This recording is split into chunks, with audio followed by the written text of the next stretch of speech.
Hello, and thanks for watching Art Time with Anderson. This is a quick recording on how to take a photo and change it into black and white using Lightroom, which is actually relatively similar to the methods in Photoshop, but we're going to take you through Lightroom first, and we'll make another recording for Photoshop as well. The major steps you want to do is after you've gone through your digital editing, exposure, contrast, etc., you come down here and you hit this B and W. Once you've hit B and W, you have the opportunity to actually adjust color. Anytime you're changing an image into black and white, you want to definitely adjust contrast. Now we have our contrast slider right here. That does quite a bit. Looks pretty good. I prefer to use curves, make it look a little bit like an S curve, and then you can sort of edit more specific areas.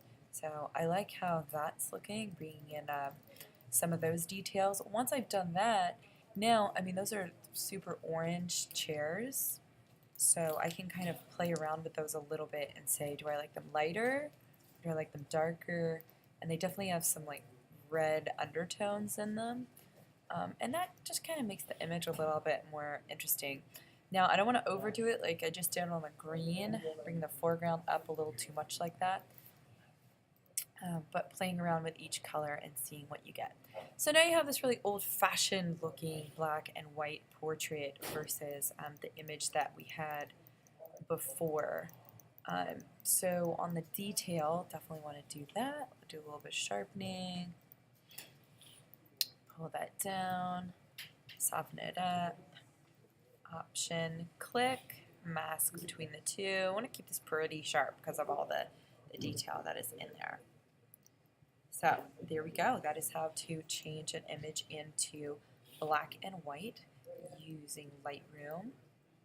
And then I can still actually edit. I want to bring back a little bit of information in that umbrella. There we have sort of like a romantical looking old-fashioned black and white image. Once you've done that edit, you can kind of come in and just see how that same edit might apply. And that same edit actually looks pretty great on this one as well. So try it out. Thanks for watching.